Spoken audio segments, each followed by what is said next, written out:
Okay. So I want to welcome everyone. I'm really happy that you came out tonight. This is going to be a very special occasion in terms of like, wow, that's some story. Or I never realized that could, that person carried that. Or what is my story that is resonating in me as a result of hearing that story? And that's what we love about this process of building connection in our community around what's real for us. So I just want to get started as people come in, just to say a little bit about We the People Warwick. It's an organization that's grassroots, it's all volunteer. There are a handful of people who keep this going because they believe in the power of building a stronger community and connecting at a human level and how powerful it is and how fun it can be to discover people. We have 3 action teams. Our primary activity that we do is dialogue, sitting in a circle, having it facilitated around topics that are of interest to us as human beings. Who are you? What's your story? Where'd you grow up? What do you remember that stands out about who belongs and who doesn't? And those stories unravel really deep connections for people. So that's our primary thing. Then out of that, we have 3 action teams. We have a youth engagement team. We're very concerned about supporting young people growing up today. And we're working on trying to create a center, a youth teen center that would be something that could support a healthy development in terms of like providing skills and mentoring, and also just things that kids don't grow up learning about that we grew up when we were kids learning about. So our youth engagement team has a survey that we've been doing for a couple of years now, where we ask young people, what do you see as your needs for support in our community? And we've had over 500 responses. So we're still looking for people to respond. We also ask people in our community, are there things that you can do to contribute to the well-being of young people? Do you have skills or practices that you can share? So that information will be over on the table if you could fill it out before you leave if you want to be connected around a youth teen project that we think is going to be quite exciting for young people. We also have been working on mental health awareness and doing a lot in the field of that, and we're going to be looking to do a town-wide read so that we can be more informed as a community about what is it that we need to know about mental health, what supports it, and what are areas that we need to know more about. We also have the education events team, which is putting on Story Share tonight. This is a big, exciting thing for them. They also do a day in a life, which is we look for people in the community to just come tell your story about what your passion is. Why do you do the work you do? And that's going to be on November 7th at the library. We're also coming soon. We did a mental health, Warwick Voices Through Photos, where we had people who did dialogue take photos in the community and talk about what those parts of the community mean to them and what matters to them in our community. We're going to be, we took those photos, or took 10 of those photos to create a card package that we're going to be making available for people in our community. So look out for that. Also, please, everyone on your seat, you have a survey. We take that very seriously, giving feedback about what your experience is tonight. And also, there's a QR code there. We do hopefully want you to contribute or donate something, because that's the only way we survive, is through personal donations. On Sunday, if you're concerned about the way in which we've been shaped by technology, if you are concerned about our growing addiction to technology, you are not alone. We're going to be having a conversation in the library after our filming of Social Dilemma on Sunday. And I think I just have one more thing. Albert Wisner Library is hosting a Braver Angels workshop on November 9th to help us better navigate the conversation around politics in our own families. And I just want to say that If you're not already receiving our monthly newsletter by email, you can sign up for it at the table. There are clipboards at the table also if you want to tell a story. On your clipboard also is a sheet that spells out what it is like to tell a story. It's scary, but we're just ordinary people, and we're not professionals. So take a look at the note that we wrote up that you will take away, and if you want to tell a story, it tells you how to connect with us. And one last thing. Photos will be taken during the evening. If anyone would prefer their photo not to be used on our website or in promotional coverage or materials, please let us know. We also are filming, which we also provide for people in our community or on our website. And people who participate as presenters share that with their families. So we're open. If you do not want to be on, I don't know why you would be here if you didn't want to be but you have the option to opt out. So let's get started. So Nancy is my cohort here. Come on up, Nancy. We're going to tell them how this works. So this is a kind of a story slam model, and if you're a storyteller tonight, you have certainly practiced to keep your story within 5 minutes time. So I'll be timing you. I'd just like to add that I am the timing person. I was selected because I was the first storyteller to get yanked off the stage for having not finished my story in 5 minutes. But, so I have a timer going for 5 minutes. When you have 15 seconds left, the light will start flashing, and that means you need to finish up that sentence that you're telling, not the paragraph. Any questions so far? So what I like to do is we have names in a hat. I go into the hat. Most people do not know the order in which they're going to be pulled out. But one person did request tonight, after receiving a message that they were having company from out of town, if they could go first. And everybody who's telling a story is relieved to have somebody volunteer to be first, right? So come on up, Tepper.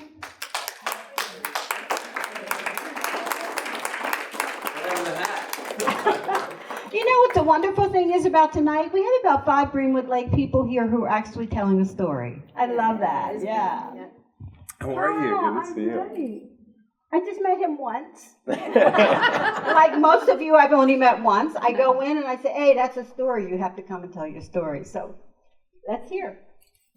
I'm nervous about this 5-minute thing. I can go on. What's going on, everybody? Are you going to tell me when? You're going to see that red light. And that's to begin? Oh, I said, you start and I'll go. Okay. Not until I say my first sentence? Not until you say your first sentence. Okay, so I can sit here for a bit. No, I'm just kidding. Okay, on your mark. So growing up, one of my favorite places to go was Costco, or as my mom called it, Tastes and Toys. And as you know, you go in and you're able to just go try all these amazing, delectable foods that they've prepared and get little samples. And I was best friends with all the tasters, right? I would go up, oh, may I please try your little sausage? And of course, they'd be like, yes, of course. I'd say, thank you very much. And my mom would come up, they'd go, you know, your son has amazing manners. And I would go week after week, you know, whenever mom had to go to Costco, and I'd see all the same faces, where Costco just became like a place where I'd hang out with my friends. And they were all like 4 times my age, but it didn't matter because we had a love of samples. So growing up, you know, I would continue going to Costco, and one day I actually met this woman, and 7 weeks after we met, I found out she had never had a Costco churro. And, you know, that's something you really want to experience at least once in life. So we went over to Costco. Didn't have a membership, but they let you go eat at the cafe even if you don't have a membership, just so you know. So we were standing in line for a churro, and this woman kept looking back at me right in front of me. And finally she's like, oh, sorry, I love your necklace. And we're like, oh, thanks. She goes, are you married? We go, oh, no. Oh, you've got to get married. You've just got to. Marriage makes you try. And her husband comes up and he goes, guess how long we've been married? How long? 50 years. Wow, that's amazing. Are you married? No, we're not married. Oh, you've got to get married. She even told me, we moved in together, and if we weren't married, I would have left him ASAP. But when you're married, you really make things work. And we said, well, we've only been together 7 weeks. Oh, we got married at 8 weeks. Oh, okay. So we have finished up a lovely conversation, and they left, and we got our churros, which weren't as good as I remember them being. But we got out, and we were saying, should we do it? Will you marry me? And we got these long blades of grass and tied them around each other's fingers as our little engagement rings. And those blades of grass lasted months and months and months on our fingers until a year later we really did get married. And then, this marriage has been like fast forward the whole way. I met her, the second I met her, we had this just incredible experience, and I think it was 1 week to the day after we met, I was like, oh, you know what? If reincarnation is a legitimate thing, I think we must have had just like tons of lives in which we've known each other, because I see you and I know you, but I know nothing about you.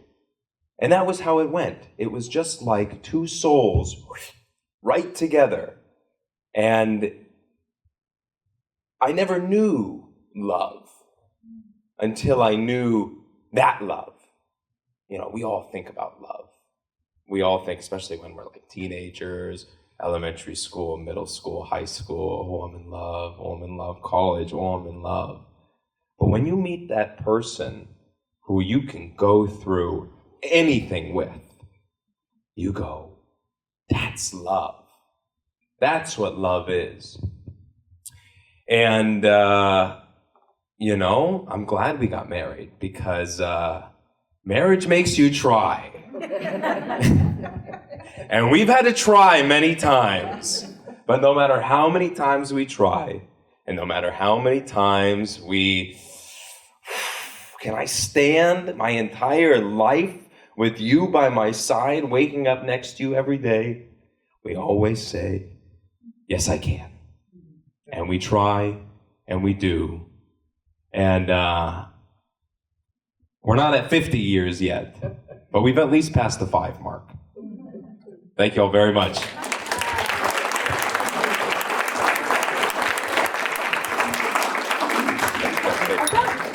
Pepper, why don't you take the honor of picking someone? You don't know them. I know a lot of people in this room. I'm looking at you.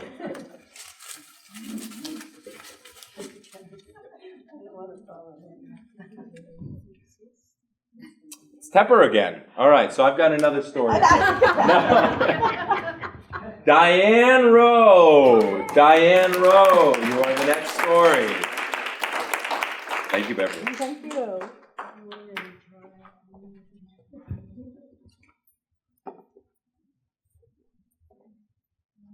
Hold on, let me just.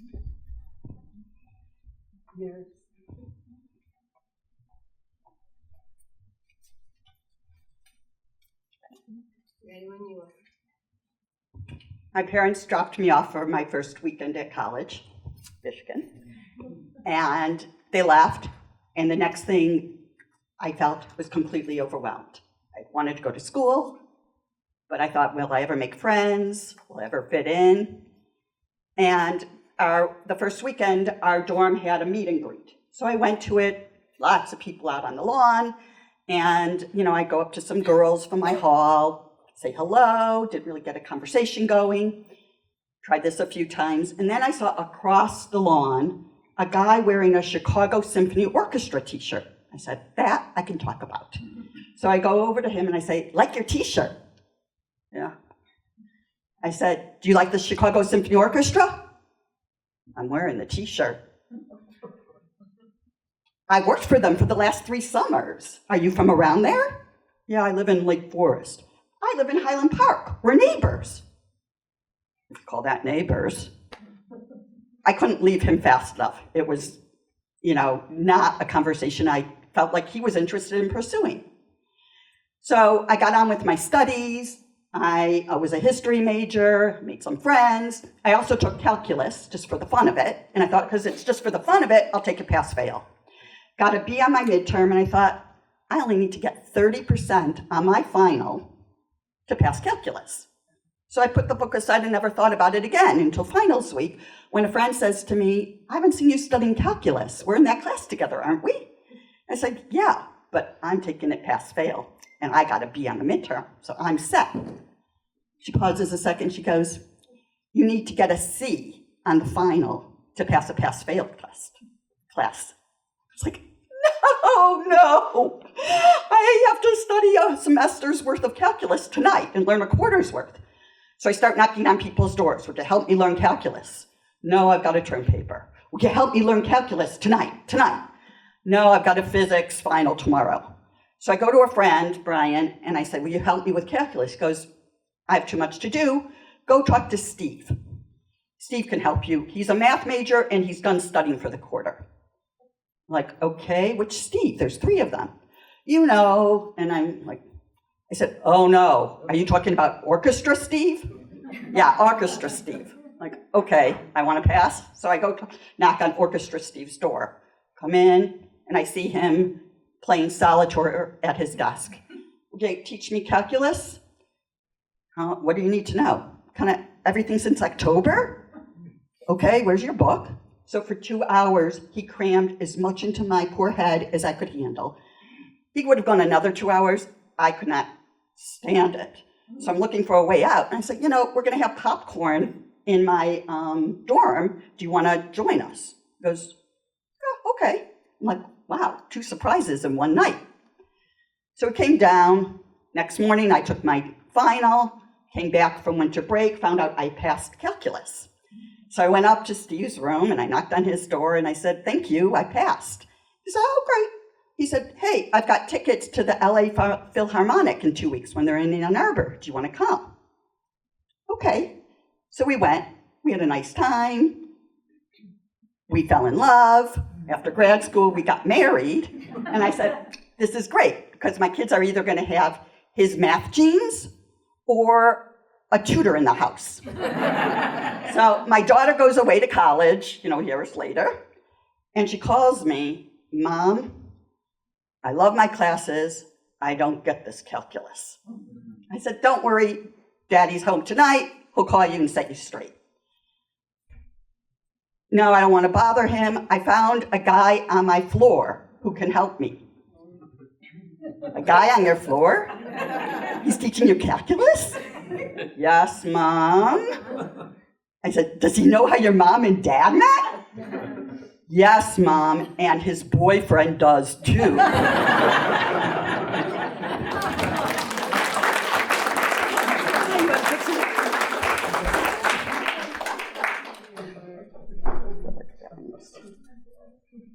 Tony?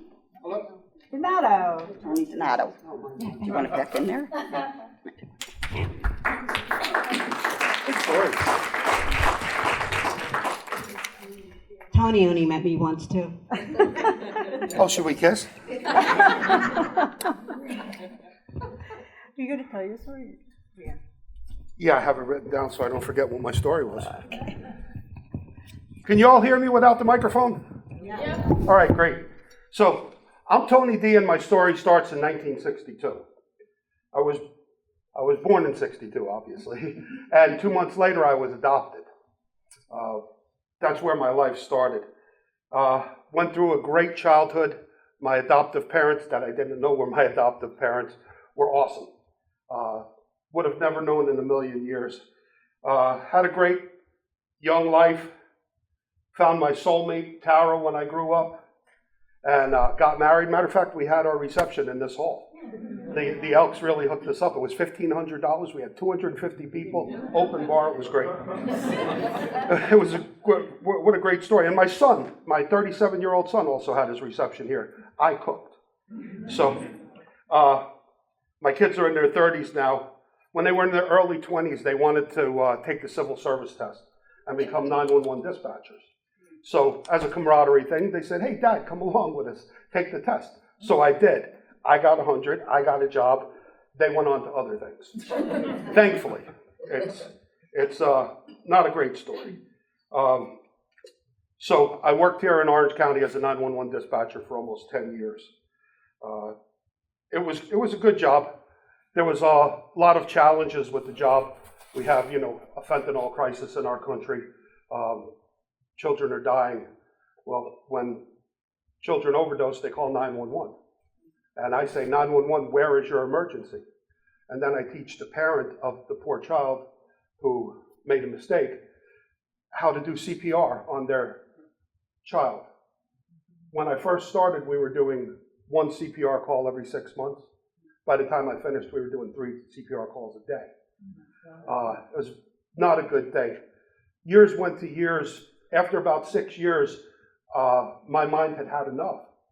I had to ask for help from the powers that be at 911. Unfortunately, they don't have a mechanism to help you. So I kind of suffered in silence for the next few years.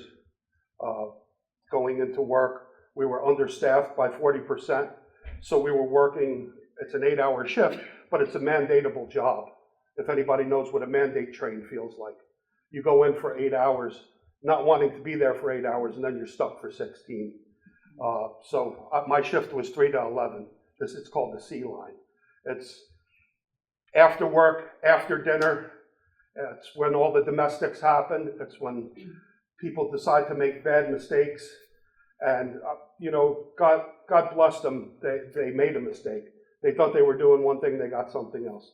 So years went by, and when you were up there, you were either a police dispatcher, a fire dispatcher, an EMS dispatcher, or you were a 911 call taker. Luck of the draw, kind of like pull a name out of the hat what you're doing that day.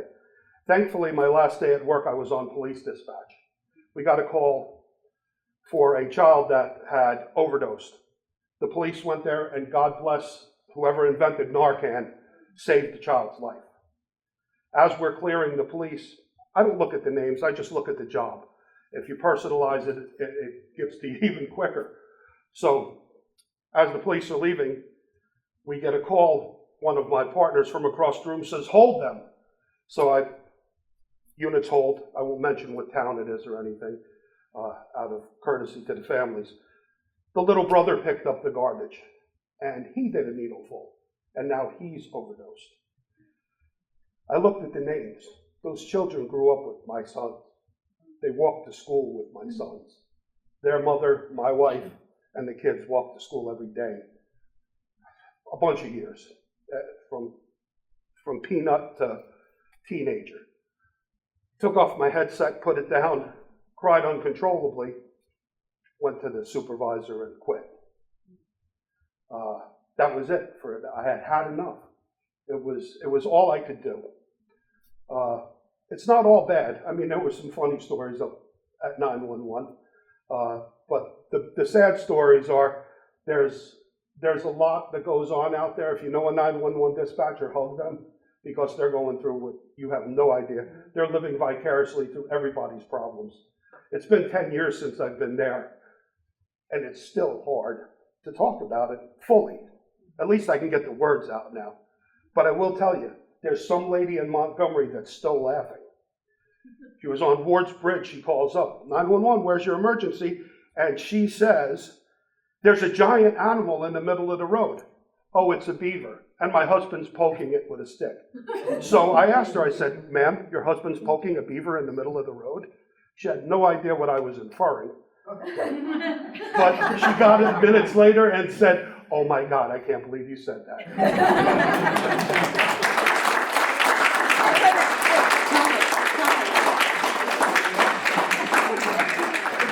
Thank you very for having me, Beverly. Thank you. Oh, where's my? I got confused.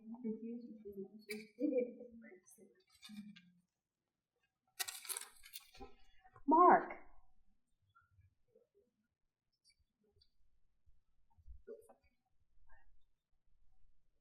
Mark Arnowitz.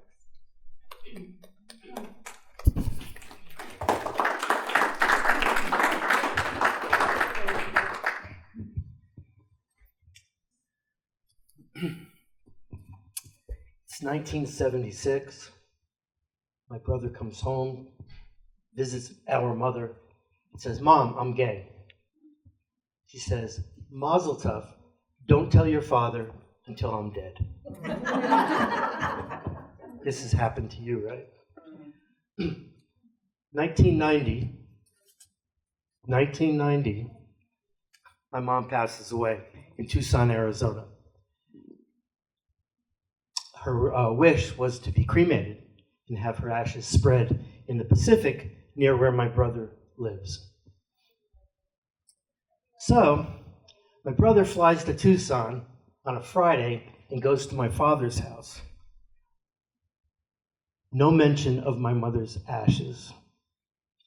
My brother goes back to the hotel room, returns to my father's house on Saturday. No mention of my mother's ashes. Sunday, he returns to my father's house. And he says, "Look, Dad, I know we haven't spoken much, but I need to take Mom's ashes back to California so I can spread them in the ocean."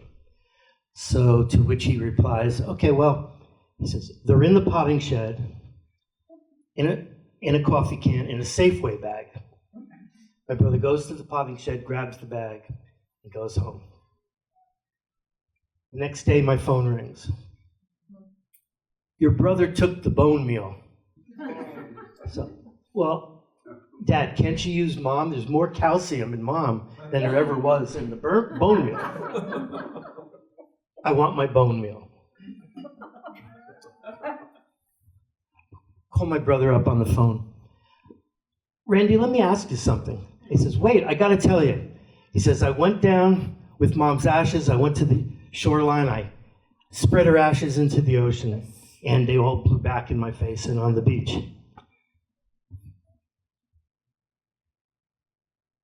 He said, "What did you want to ask me?" He says. I said, "How's your dog?"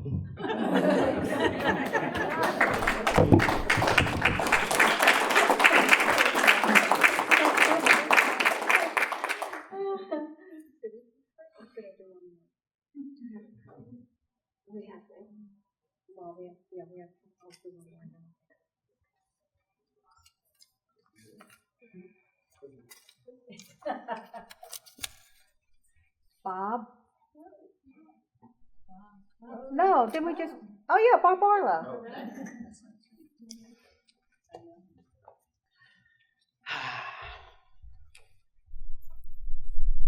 May 17th, 1972. I'll do without it, if that's all right. May 17th, 1972 was one of those picture-perfect spring mornings. He's taping and he said it's not going to work. You want him to have the mic, right? Yeah. My story takes place on May 17th, 1972. It was one of those picture-perfect spring mornings. Allison Shore and I were hiding quietly in our houses, waiting for our parents to leave for work. They thought we were on the bus to high school. That morning, we had a slightly different destination in mind. And our goal, well, we were hippies. It was 1972. We were going to change the world. With our parents safely off to work, Allie and I met as arranged down on Route 210, stuck out our thumbs, and started hitching. I was 15, Allie was 14. Pretty soon, a green Volkswagen van pulls up. The woman in the front seat, in the passenger seat, throws open the door. She's got this big, huge smile on her face, long blonde hair in braids, long patchwork dress. And she goes, "Where are you two headed?" "San Francisco," we say. Far out, man, says the David Crosby-looking guy at the wheel. Wish we could take you that far. Anyways, climb aboard. It was an auspicious start. He took us all the way to New Jersey. But on that ride, man, the hippie solidarity was strong, as was the scent of weed that was pretty much baked into the upholstery. We parted ways in Hackensack, and I remember standing there on Route 80. And even though I knew it was just the beginning of our journey, I also knew from looking at a map that Route 80 went all the way to San Francisco. So in a way, I felt like I was already there. An hour later, we were still standing right where that van dropped us off. It was getting hot. Cars were zipping by. And in my black and white worldview at the time, I was sure they were on their way to their jobs that had something to do with keeping the war in Vietnam going. Just as I felt that every joint I smoked was helping stop the war somehow. Eventually, a beige Plymouth Fury 3 pulls over, and Allie and I jump for joy. The driver had kind of a sad smile on his face, and he reaches for something on the passenger seat. It's a hat. Puts it on. There's a badge on the front. He was a New Jersey State Trooper. Trooper Gosden was his name. Back at the barracks, they didn't even bother playing good cop, bad cop with us. We thought we were badass revolutionaries out to change the world. They saw us for what we were. A couple of little kids running away from suburbia. It took them a while to get in touch with our parents. For most of that time, they had us sitting at a big, long wooden table where they lectured us about the dangers of traveling by thumb. They told us grisly stories of death by dismemberment, and they showed us grainy black and white pictures of hacked up hitchhikers. I wanted to scream, hey, stop being so protective of us. We're the dangerous ones here.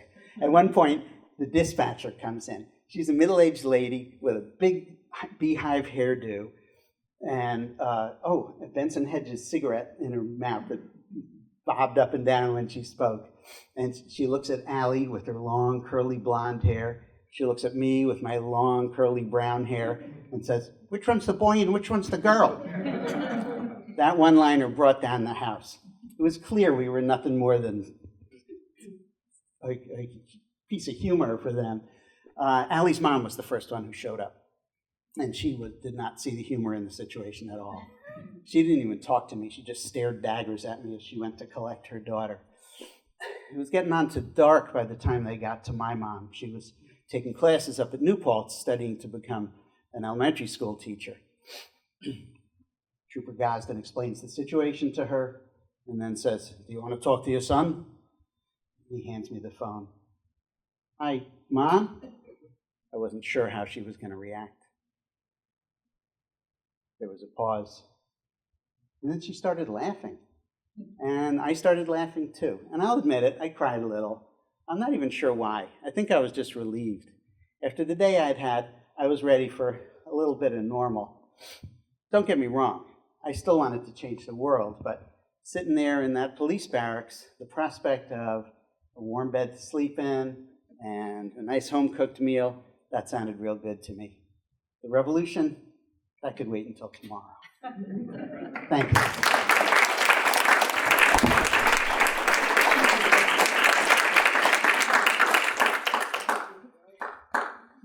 I just wanted to take an opportunity for everyone to just take a 5-minute break. Is that all right? Just kind of resonate with the story or say hello to someone next to you that you don't know, and then we'll resume the story. Is that okay? All right.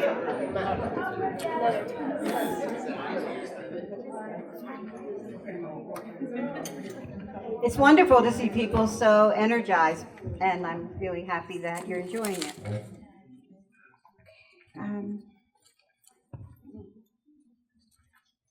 Fran Medina.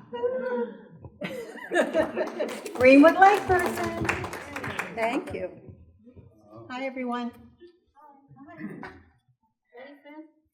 It's 1987 in the fall, and my husband and I love biking, and we decide that we're married about 2 years. We decide we're going to go on a bike trip. It was a tour the Great Nuts Tour. It was about 10 miles. So we go on the bike trip. I get home. I have this horrible pain in my left side. And I was kind of in denial, and I just said, whatever, I'll just see what happens. The next day, it occurred to me to take a pregnancy test. I took a pregnancy test, and it was positive. And I wasn't planning on a family then, but I was elated. So I called a birthing center in New York City that I wanted to have care at, and I explained, my symptoms, and they were like, no, you need to go to a gynecologist immediately. So I did. I went to a gynecologist, and he said, okay, I want you to have a sonogram. I had a sonogram, and the receptionist said, you can go home, we'll call you with the results. So as soon as I got into my Bronx apartment, I get a frantic call from my gynecologist. Get back here immediately. You have an ectopic pregnancy, which is that the embryo is stuck in the fallopian tube. And it is a life and death situation. You must come in right now. So we flew into Lenox Hill Hospital. I did have surgery. The next morning I woke up and the doctor said to me, well, you lost the tube, you lost the pregnancy, and unfortunately your other fallopian tube is severely damaged, and I don't think you're going to be able to have children. And here I am in the hospital, and I'm just devastated. But I really felt like I'm not going to accept that for an answer. I'm going to do whatever I can. And I did feel very depressed, and I felt angry at my body, but I was determined. And I went to several doctors, and some of them, one doctor even told me, oh, go home and get drunk. You have like hardly any chance of getting pregnant. Another one told me, you have about a 13% chance. With surgery, I suggest in vitro fertilization. This is back in the 80s. I went for in vitro fertilization, borrowed $10,000. No, my parents gave us $10,000. It was just devastating. I kept looking and looking, and I joined an infertility support group called Resolve, which is wonderful. And in the group was a member, and she said, I'm reading this book, and the author of this chapter, Dr. Boros, has created microsurgery on fallopian tubes, and he's in New Orleans.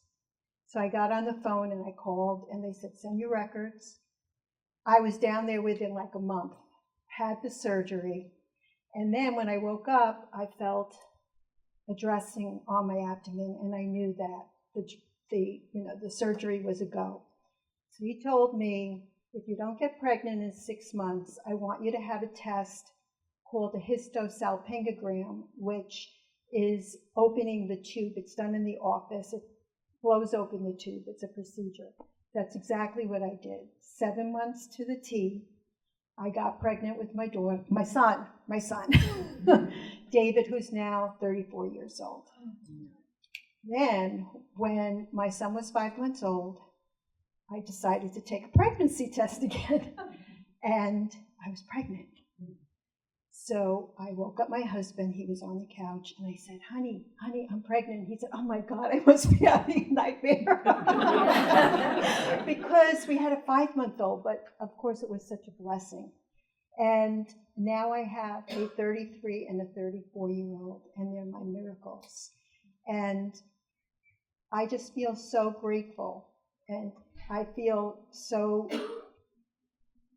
elated that I followed my intuition and I kept going. And I would not take no for an answer. And I also had signed up for foster care, done everything possible to become a mom and dad. And I was just very fortunate that I met Dr. Boros, and I have my babies. Thank you.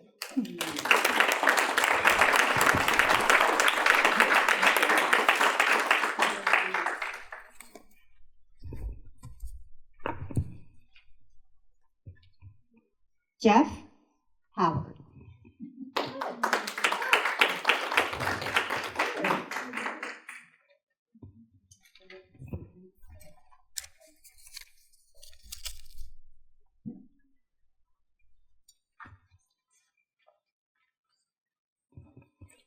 I think I can do this without a mic. No, he needs a mic for the, Oh, the filming. okay. Sorry. It's 1960. I'm 18 years old, and I find myself in a room with 500 other 18-year-old boys, and we're all in our underwear. This is the physical for the draft board. This guy comes in a uniform, and he says, okay, listen up. I'm going to say this once. I'm not going to say it twice. I'm going to say your last name first, your first name last. When you hear your name, stand up, come up here, take a file, and go out that door. And he takes a file and he says, Jones, William. Someone stands up. Then he calls the second one and a third one. And I'm thinking, with my luck, I'm going to be number 492. But after about 20 names, he says, Howard, go. I'm Jeffrey with a G, and I've had this many times. So I stand up, I sort of go like this, and go up there. And when I get up there, he's just staring at me. And he stares at me for the 5 longest seconds of my life. There's not much talking in the room, but it goes completely quiet. Nobody knows what's happening, including me. But everybody knows that something is happening. And this guy says very distinctly, I must have made a mistake. And he takes my folder and puts it at the bottom. Anyway, that's my first encounter with the draft board. Not great. But later on, I get a deferment to go to college. I get a deferment to go to the Peace Corps. In 1965, I get a deferment to go to graduate school. No problem.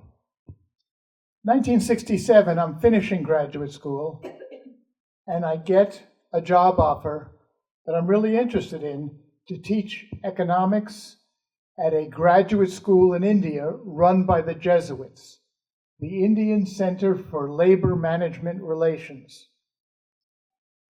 So I say, Father Collins, this job really interests me, but I have to tell you, I'm going to have to get a deferment, and there may be a problem. He says, look, let's not worry about it. You apply for the deferment, and we'll see what happens. So I do. I go in, enter this room, 5 old guys scowling, and I talk for about 5 minutes, and they say, okay, we've heard enough. We'll let you know our decision. And about a week later, I get a letter saying, deferment denied.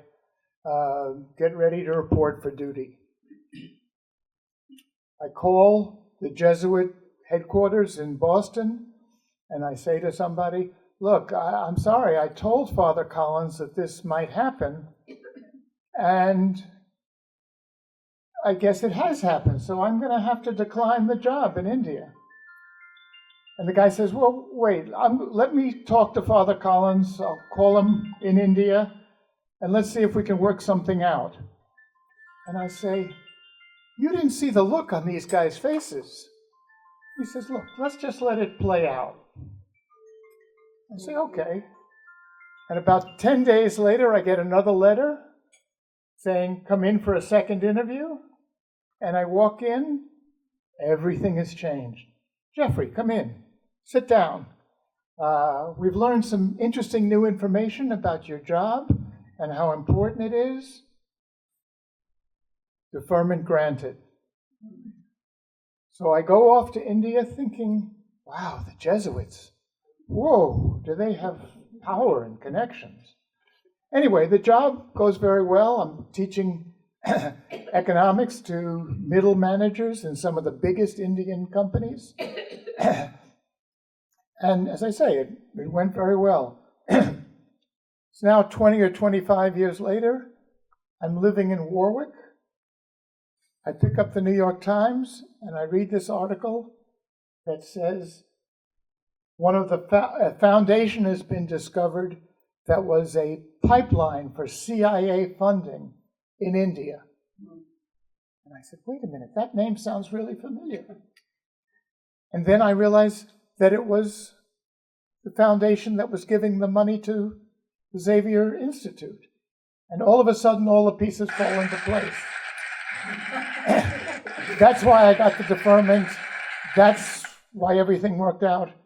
And I was a CIA agent worker for 2 years, and I never knew it.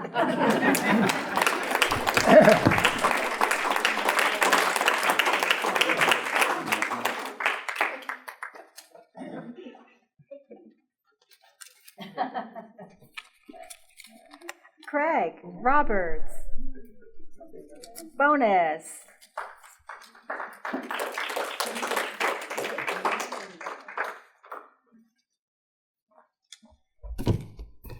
Hello, hello, I'm Craig. Now picture it. It's spring of 2011. I am teaching social studies to a middle school 6th grade class in the Bronx. And we just finished, or we were finishing our unit on ancient Rome. So the day starts, they come in, and I'm like, okay, everyone, get your pencils out. Today we're having a pop quiz. But Mr. Roberts, you didn't give us any time to study. I said, well, that's why it's called a pop quiz, because it just pops out at you. I just want to see what you remember from this week's lessons. So they start to take the test. My co-teacher, Miss Mimi, is helping me pass out the papers. We give them about 20 minutes. They hand them back. Miss Mimi starts to conduct that day's lessons. And as I start to correct the quizzes, I notice that on question 7, everyone's getting it wrong. But instead of just leaving it blank, many of the students were writing in, I love heart Justin Bieber. Now granted, this was, Justin Bieber, Bieber fever. This was the peak. He was the teen sensation. But I was kind of puzzled by the fact that so many were writing the same thing and using the heart sign. So I stopped the class for a second and I said, excuse me, boys and girls, I just want to know, why is it that on question 7, so many of you have written, I love Justin Bieber? Well, it's Justin Bieber. Do we get any credit? I said, well, of course not. It's a quiz on ancient Rome. And I said, why are you saying Justin Bieber? Well, he's so dope. It's Justin Bieber. I said, listen up. When I was in junior high school, I looked just like Justin Bieber. They said, no way. I said, yeah, way. And when I go home for spring break, I'm going to go find one of those old photographs and bring it in and prove to you that I look like Justin Bieber. Well, indeed, that's what happened. I go home for spring break. I dig through some old boxes. I find my 8th grade school picture from 1975. And I'm like, I look like Justin Bieber. So I bring it back to the school.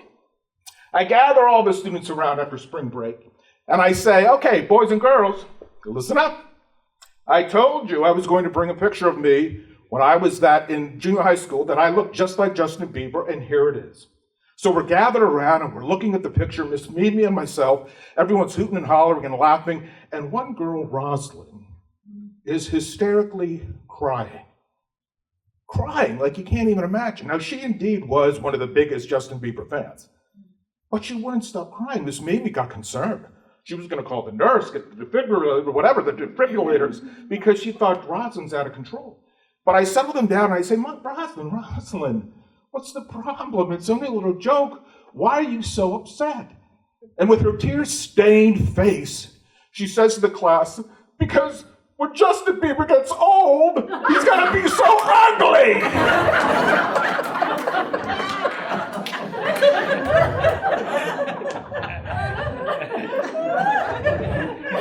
No one said a word. Miss Mimi was in shock. I said, really, Rosalind, you're going to summer school. She's like, well, you can't do that. I passed the quiz. I said, no, you're going to summer school. I said, because you know something, all I have to say is, don't hate, appreciate, or you will never graduate.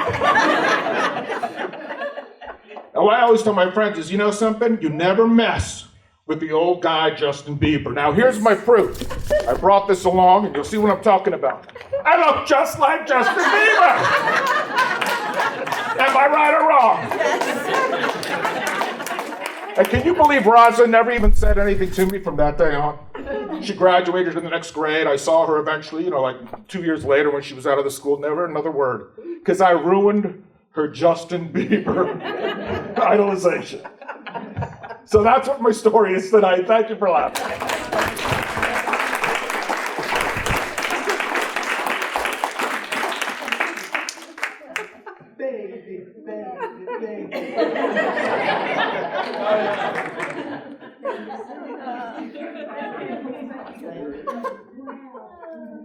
We should do a theme, teacher stories. Yeah, that'd be fun.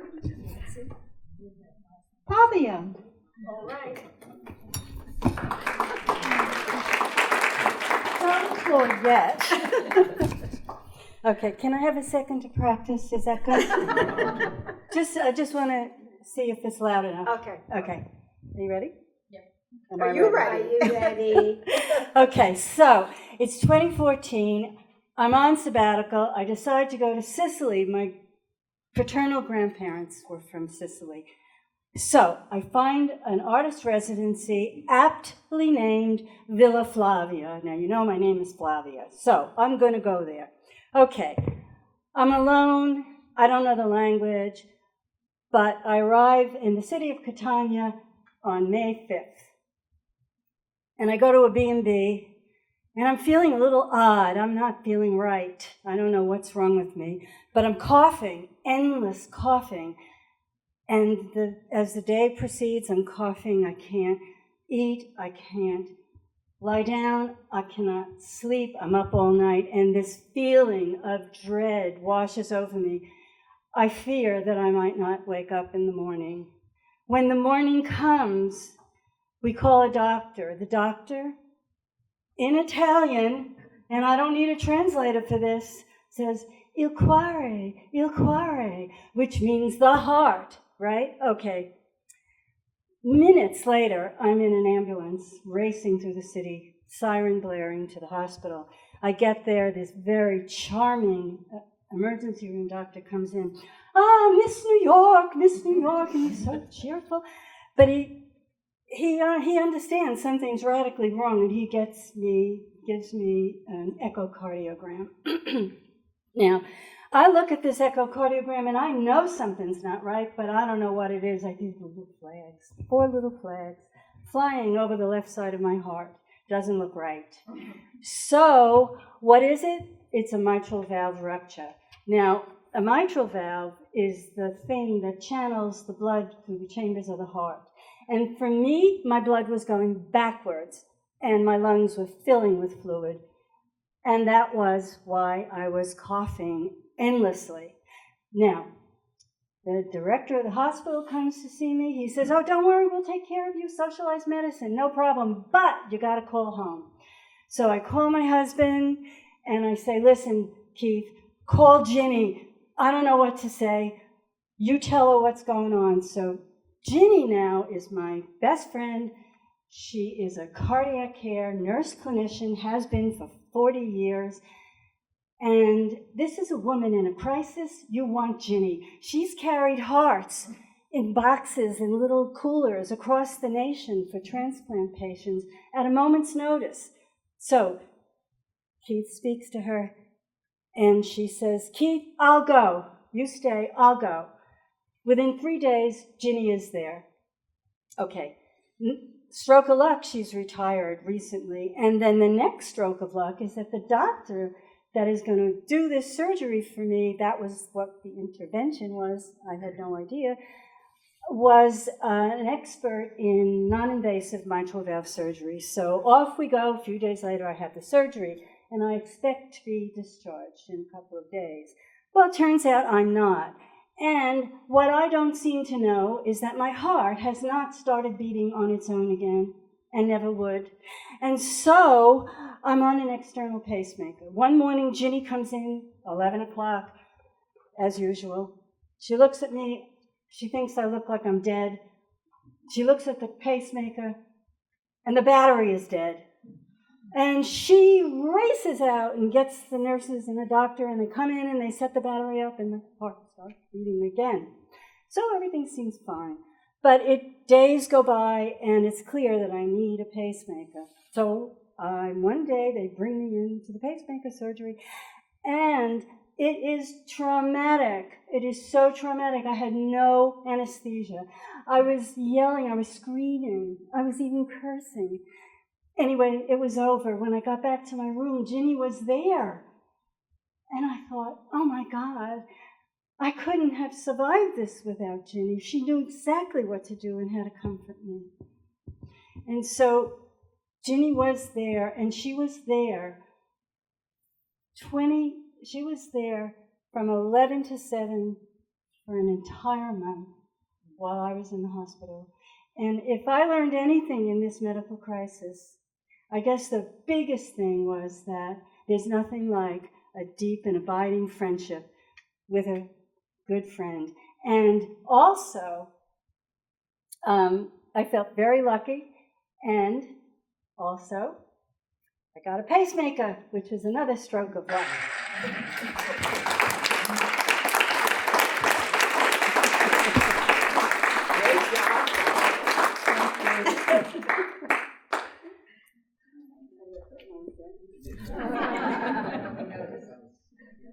Great job. Thank you. One of the things that some of you may not be aware. Is this on?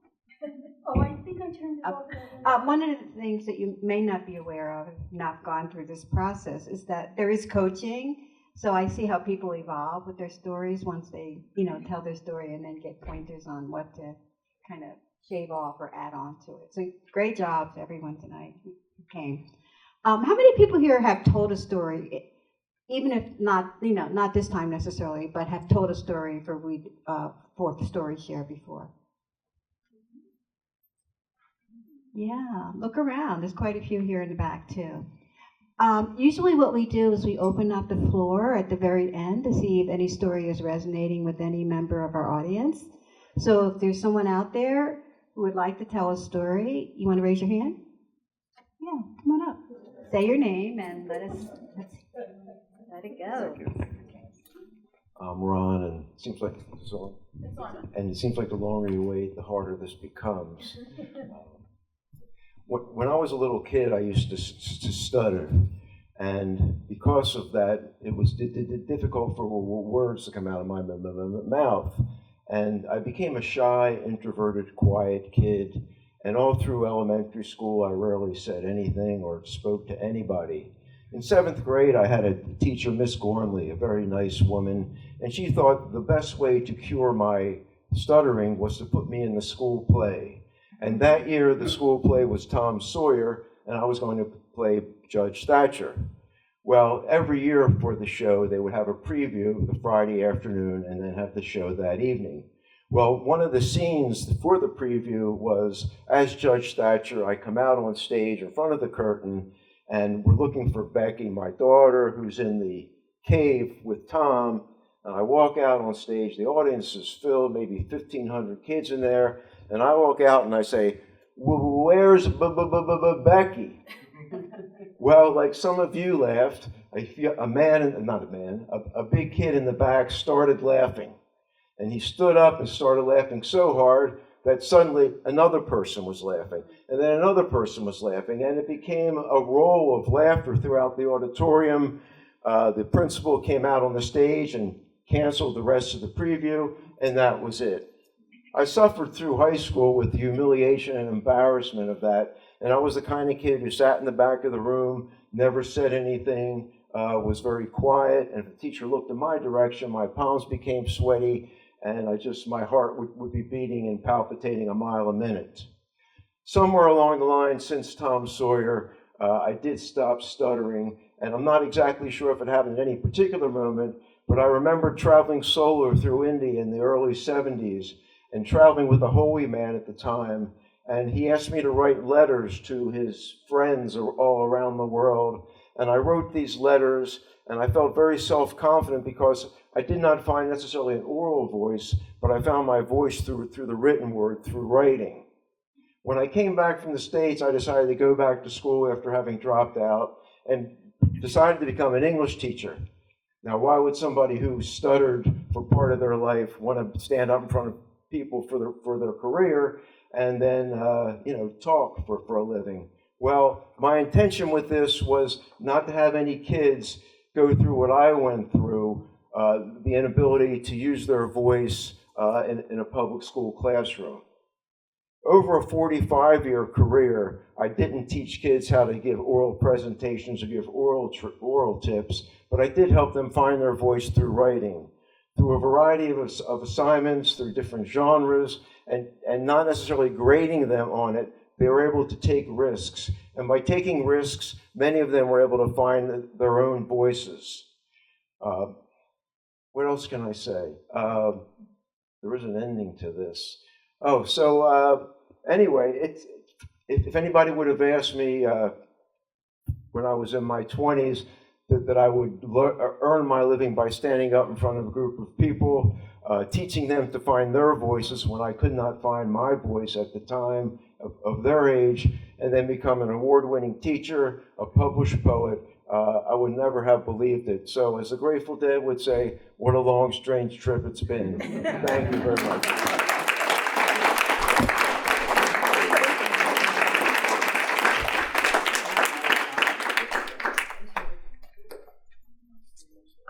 I'm always amazed at the stories that we have that we need to share. How many people feel like we really need to open this story up? Is there anyone else who would like to tell a story? Yeah, please come up.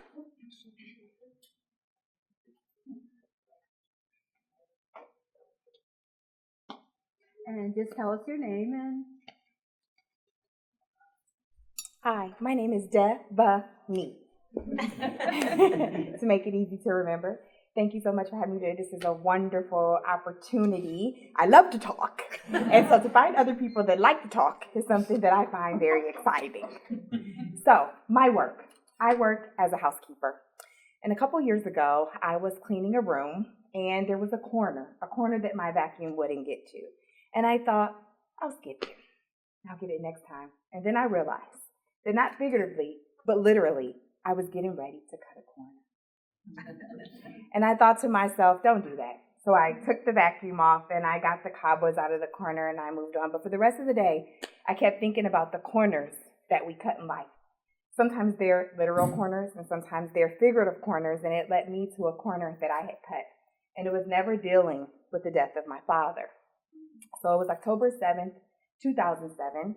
And I was with a group of friends, and we had met together, and we were going to go out on our Bible education work, and I got a phone call from my stepmother, and she told me that I needed to get to the hospital.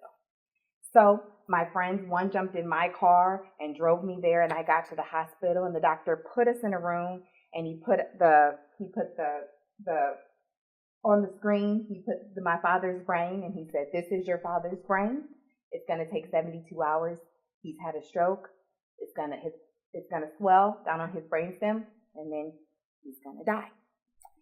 This would be bad news for anyone, but the thing was, my dad hadn't been a part of my life in 14 years, and so really I had grieved for a very long time.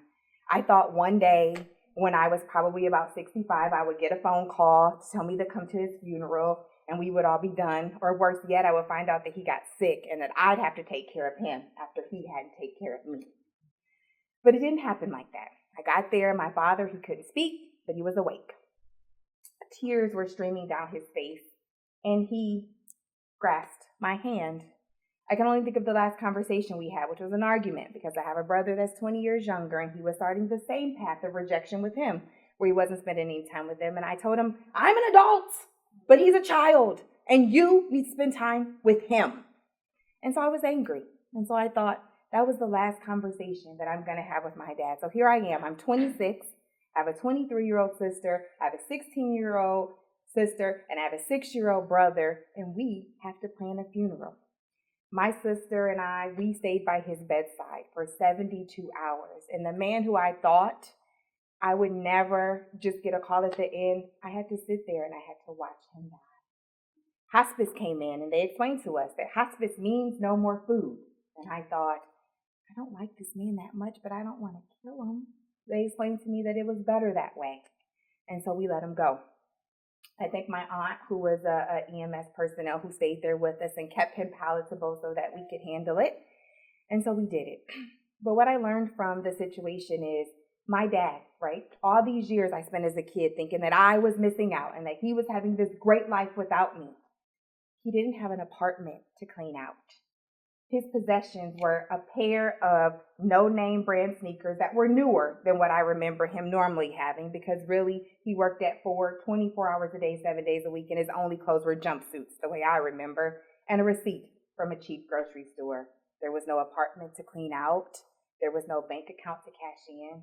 What I realized was that my father was mentally ill, and the best that he could give for us was distance. He showed his love by letting us have a life that wasn't wreaked with havoc because of the challenges that he had. I'm so thankful that it happened that way, because it allowed me to let go and to forgive and to move on, to understand that, like most people, my father gave me the best that he could.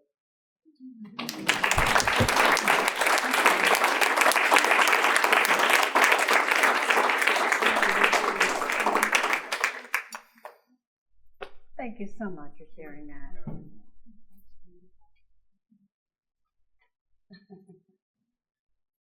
You know, sometimes the space has to be held, you know, for some of these stories. Okay, are we on a roll here? Anybody else? I saw a few hands. Okay. Oh, I think she was first, and then, do you mind? Yeah. I had seen her once before.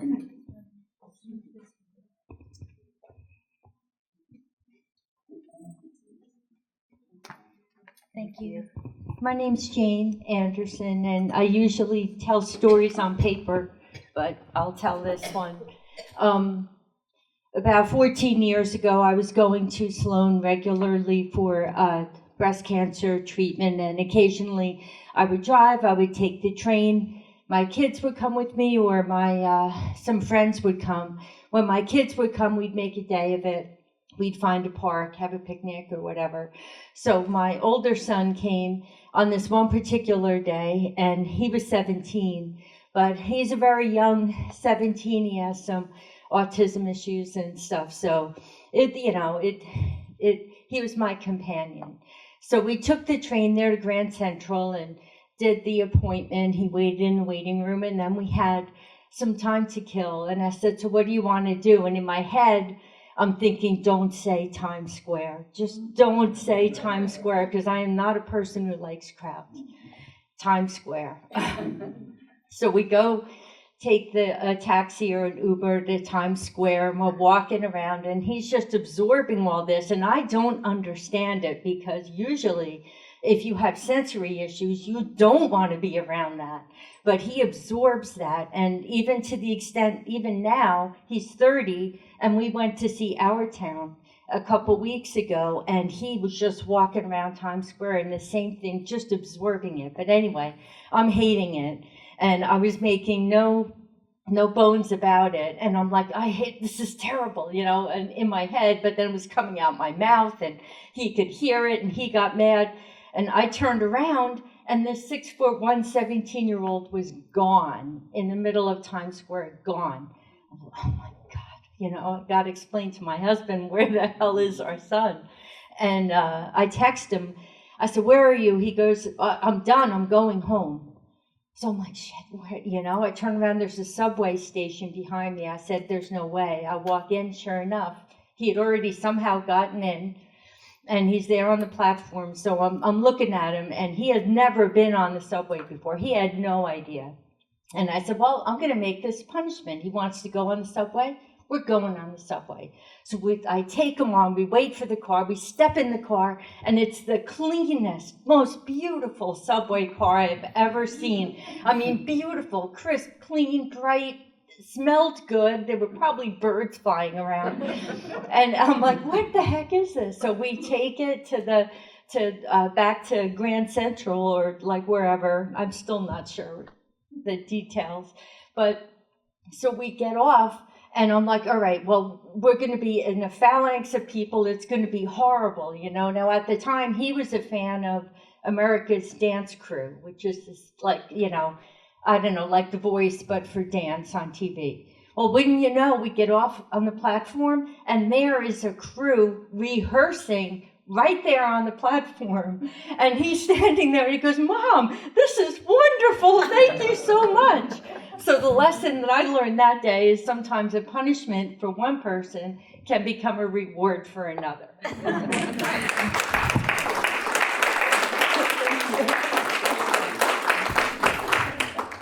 All right, I think we have time for one more.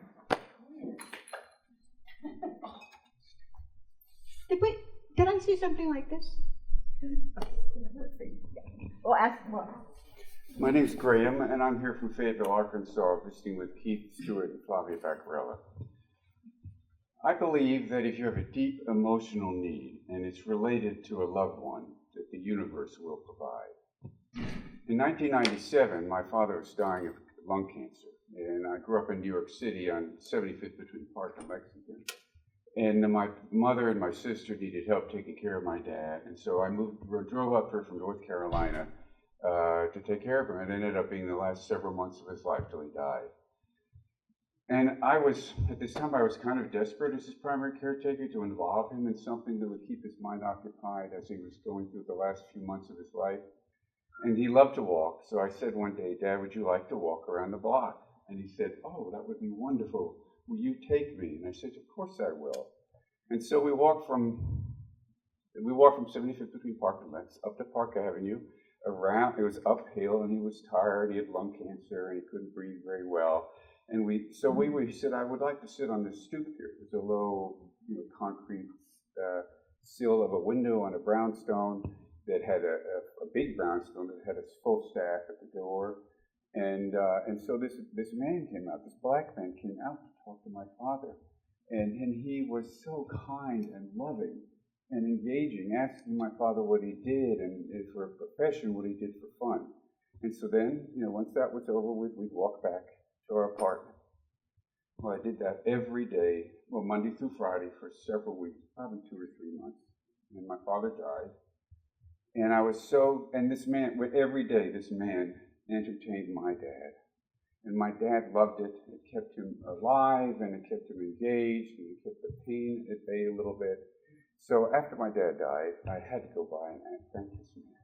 And I went around to the building, and there was no one there. So I went inside, and I talked to another staff person. I said, "Is this gentleman here, the day guy?" I just called him a day man. He said, "No, I'm the day man." And I said, "Well, there's this man that's been helping me every day with my dad for weeks." And I said he was a tall, handsome black man. He said, "There's never been anyone like that working here."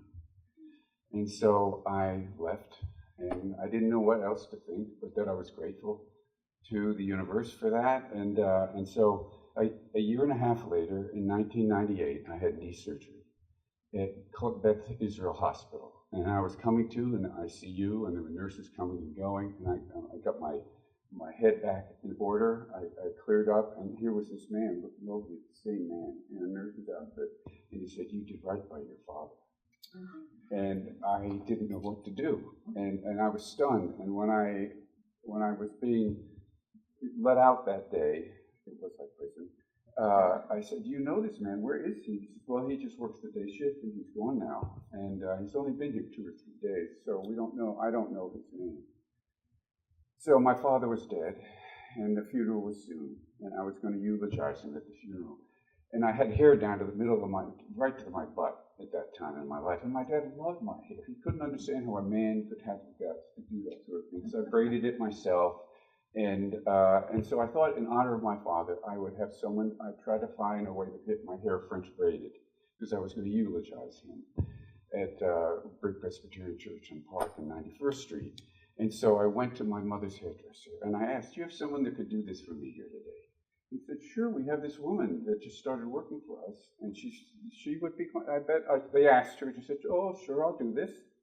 And so she did my hair up beautifully, and I eulogized my father. And she did a sketch of it for me so I could do it myself from the back. She showed me, and I came back a week later and I said, "I want to thank this woman." And she said, "Well, she doesn't work here anymore. She's only had been here a couple of weeks, and she quit a few days after she did your hair." Oh my God.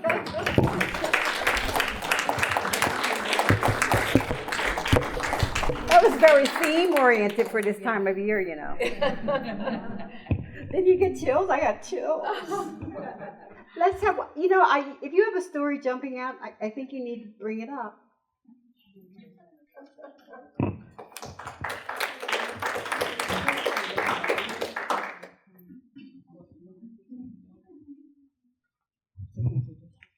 Yeah, okay, let me get out of here. Okay. Hi, everybody. My name is Ganel, and I live in Greenwood Lake. And I heard about this group, and I never heard about anyone telling that. I didn't know this existed, short stories. So I just felt, wow, that's so cool. Everybody gets together. And I want to tell you a story about Greenwood Lake. So I came here 28 years ago, and before that, I lived in New York City. I came from Europe, from Sweden, and my dream was to be in New York City. I got married, and then we moved up here, and we had kids. And I couldn't understand why we moved to Greenwood Lake. It was like nothing happening here. And I used to love to go with my twin strollers to the cafe by Washington Square Park, have a cappuccino, something to eat, and read the paper. New York Times. So that was life, whatever. I come up here, and in Greenwood Lake, houses were for sale forever, I felt. I looked for a cafe. Maybe I could have a cup of coffee somewhere. And I couldn't find one. And finally, yeah, there is a coffee shop over there with the nail salon is right now, if anybody knows. Anyhow, so I walked in there. It's a big place. It's basically empty. But there's still a couple of people in the back. And they're all smoking. I'm not a smoker. Anyhow, they're all smoking that we were allowed to do at that time. And I wanted a good cup of coffee, and I got stale coffee and just white bread. So maybe I'm judgmental when I said that, but I said, why did we move? I used to lay awake at night and think about it. However, it took me a while to get used to being here. I tried to tell my husband we should move up somewhere else. We should have moved up to Warwick at least. The village of Warwick is so beautiful. Anyhow, it took me a while, and I really, after several years, I joined the rowing club here. I don't know if anyone ever have been there. And I've been a member there for 20 years. I now compete, I train, I practice, I coach there, do the Learn to Row. And that's where I met people from all over the world, really. South America, Hungary, Europe, Australia, and I find my group. And I just wanted to tell you that because I heard so many times, oh, you live in Greenwood. When I moved up, I sat on the bus and we were going to buy this house, come from New York for my work. Don't move to Greenwood Lake. This man sat next to me. Oh, yeah, no, we're just buying this house. I didn't say that, but oh, okay. But nowadays, I walk around in Greenwood Lake. I live 2 minutes basically from the lake. It's the most beautiful place ever. The people are wonderful. And I guess I involved, and so did Greenwood Lake, because it's a different place. So, thank you.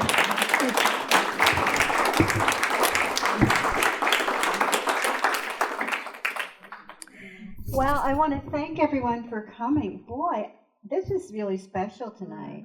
I don't think we had that many people before who were so willing to tell a story outside of the prepared presentations. So listen, hang out. We have some donuts, and we have some cider, hot cider. We have some wine. We have some pretzels with peanut butter inside. Let's hang out and get to know each other a few minutes. Thank you.